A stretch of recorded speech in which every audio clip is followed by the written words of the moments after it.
Alright, so this video has been delayed by quite a bit.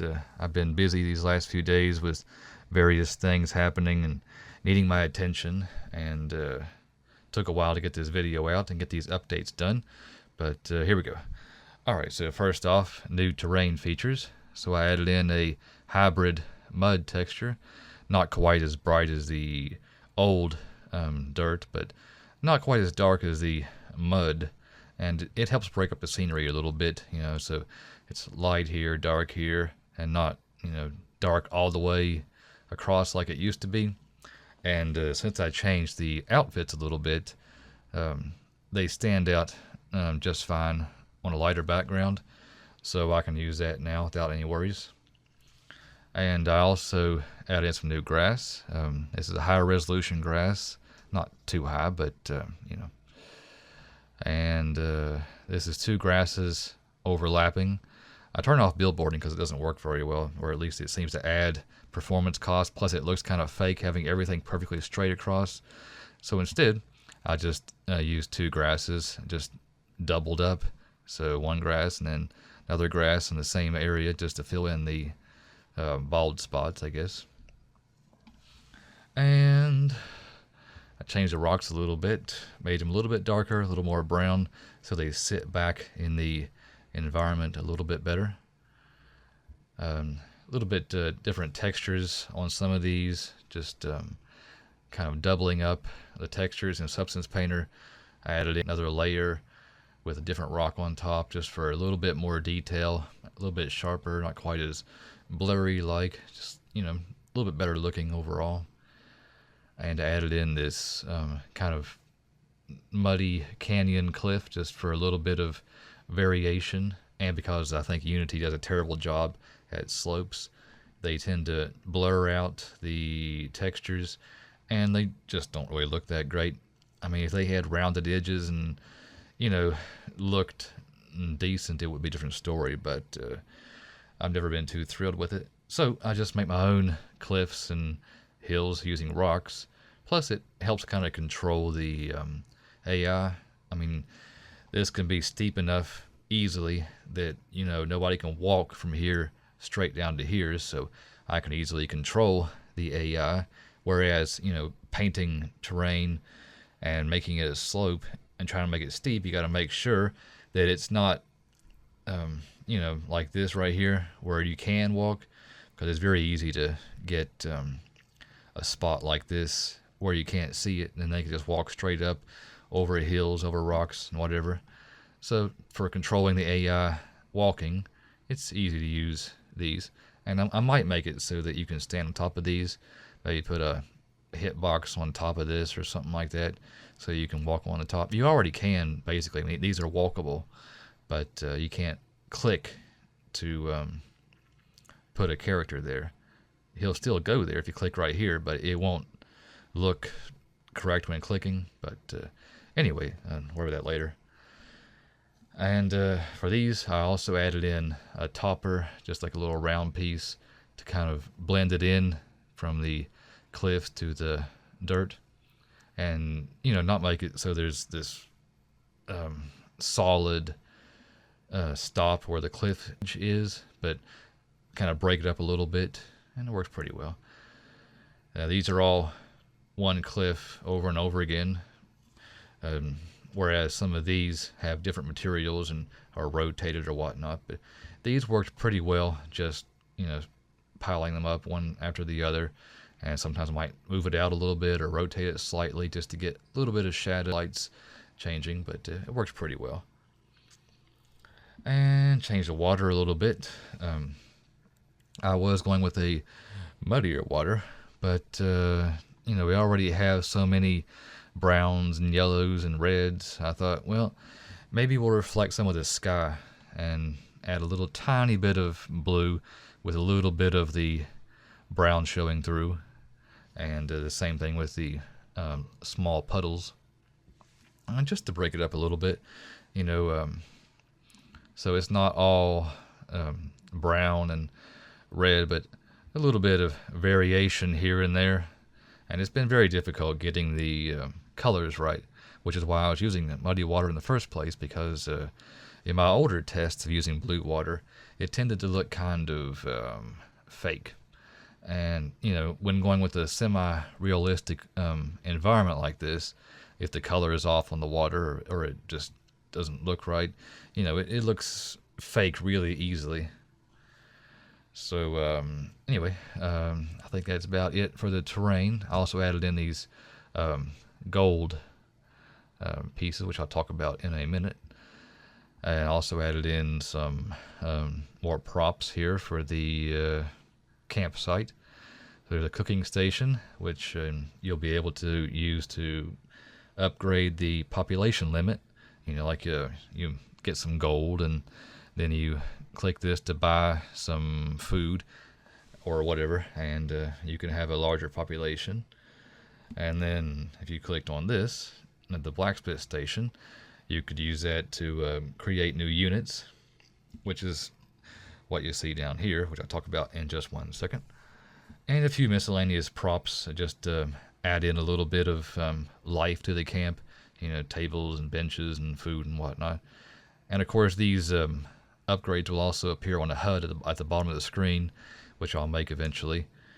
But that's the basic idea. Have some place where you can upgrade stuff, and that's what the gold is for. Gold will be used for creating units and for picking your upgrades and maybe repairing weapons, or I'm not sure if we want to allow healing, maybe that, but it'll be sort of a general currency for everything. That way, there's no point in gathering food if you can just buy the food. One less resource to worry about. Anyway, speaking of upgrades, so I've been working at it pretty hard to try to decide how to handle the balance of the units. I had even made charts and diagrams and all this stuff, trying to figure stuff out. And what I decided was that it'd be easier just to allow upgrades. So you start the game, maybe you get a regular old foot soldier, maybe a spearman, and then you upgrade the blacksmith, and you'll be creating knights and guards, and in the second tier. And then you upgrade it again, and you'll be creating the fully armored champions and guards. And maybe have a separate upgrade for the archers. Like maybe you have to buy arrows to allow archers in the first place, and then like a archer station or wood cutting station or something like that, and you'll need gold to purchase that. And then maybe they'll run out of arrows. Haven't decided yet, but we'll see. So basically it'll be just one at a time. That way there's always progression. You start out weak, you only have basic soldiers with little armor and a small shield, and as you upgrade, you work your way up to better armor and better weapons and stronger characters. So if you're going out to try to kill some barbarians or something, then you'll be able to get a sense of progression, starting out with a weaker character that might not be able to handle it, and then eventually being able to handle it much better. So that's the general idea anyway. So you won't see all these at the same time. You'll just see this one, and then eventually you'll only see this one, and so on. I haven't worked it out completely yet, but that's the basic idea. Alright, so the miners have had an upgrade. Now you can click on a gold pile, and they'll go over to it and basically just attack it. I decided to treat it like an enemy. Just it was easy. I already had scripting done for attacking regular enemies, so I use the same thing for the gold. They go over to it, they close the distance, and then they start attacking. Basically, it's just not an attack; it's more of like a mining pickaxe thing, but it's the same basic idea. And I can use an animation trigger to either destroy the gold eventually or constantly add gold points to the gold count, so you can buy stuff and whatnot. And I haven't decided yet if I'm going to make the gold infinite or make it so it's limited. It just depends. I mean, if I make it limited, then it gets used up and then it's gone. You got to find new, and eventually it'll all be gone. And compared to if it lasts forever, then I have to worry about just clicking this and then going off to eat dinner, coming back with 1,000,000 gold and win the game. So there has to be some sort of upkeep with the soldiers and whatnot if I'm going to make this unlimited. So I'll play with that a little bit and see what works out and what is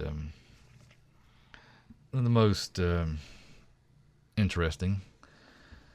I've also changed these to these barbarians. That way I don't have to worry about them following the same rules, basically. They'll, they can have any kind of attacks. They can have different types of traits. I made them a little bit crazier with their idle animation as opposed to the more laid-back knights, just so there's a bit of difference, in character. And by having them be different altogether, I can write my own rules.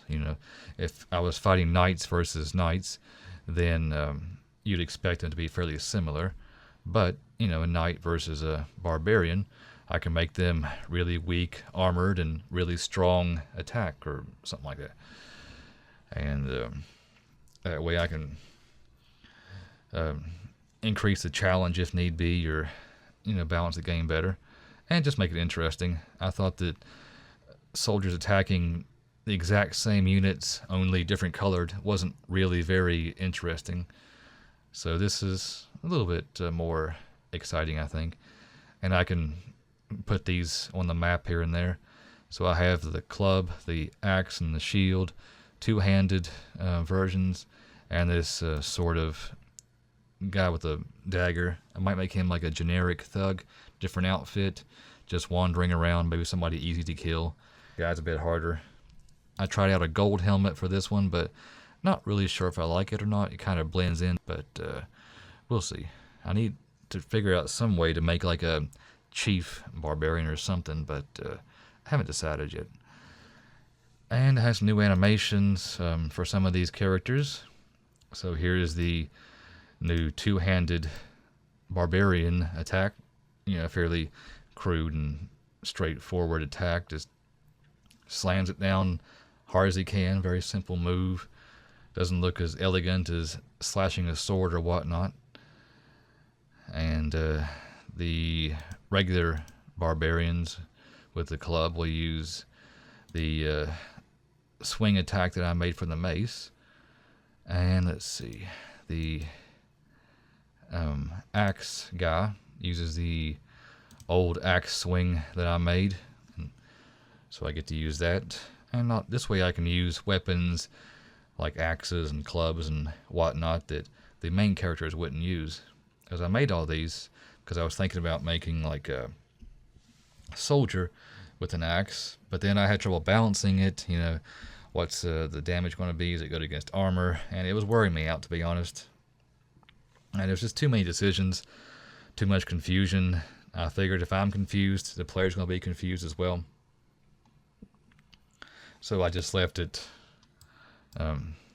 basically to upgrades, and you can choose this one, that one, and they all work together. This is a close range, this is a medium range, and this is a long range, and they all work together pretty well. So no matter what you create, it'll work out. Won't be any real issue of like, well, should I create this? Should I create that? Should I save up money and create that? It'll all be fairly easy to decide. You just pick on what you need. If you have a soldier, give him to help support him. And if you got a bunch of melee units, create a archer to attack from a distance. Speaking of the archers, I also added in a block attack for the barbarians. If they're idle and just sitting around, they'll raise their shield when hit by an arrow because they're carrying a shield. And I thought, well, let's make the shields block the arrows. That way you can't be too cheap and, attack way over here with some archer and while he's just standing there and, just cheat and hit him and then run off and then come back and then hit him and then run off. I don't want it to be too lame in terms of combat. I want you to have to actually get in there and figure out how you're going to take these people out. So I thought, well, we'll just make it so they can block the arrows. And I also have a new refined animation for the foot soldier. Just a subtle change, making it a little bit less jittery. Alright, let's see here. So the other animations have been refined a little bit. Not a whole lot there, just enough to make it interesting to watch. And as you can see, he can attack from back here and not get in his way. So everybody kind of works together rather than a bunch of melee units crowding around the same target, pushing each other out of the way to try to get in there and attack. So I think that'll be a pretty good overall combination. And that's about it for right now. I'm going to be working on some AI, getting the characters to actually attack, which won't be too hard. I mean, I already have that in place sort of already. When you click, they already attack. So all I really have to do is set that up to be automatic. If you get too close, they come to attack or whatever. So that won't be too... Of course, I'll have to move them out of the camp. I can't have the enemy right here in the middle of your base camp. I'll make them up here or something and make it so you have to go and attack them. And start working on some sounds, so it's more like a game. It's playing it on mute basically right now. I mean, if you ever played a game on mute, you know how dull it is. So I'd like to get some sounds in there pretty soon. Just make it more lively. Let's see if I missed anything here. I think that's about it. I'm not sure when the next update is going to be, but if you missed any of the previous updates, just click on my channel and look up the previous videos. I try to do it, update it fairly regularly, but it just depends on what I want to get done. Try to make each update worthwhile. But I'll be refining these animations and working on getting it so you have actual combat to test, actual AI and whatnot, and a few more little props here and there. And that should do it for the next update. So I guess I'll see you then.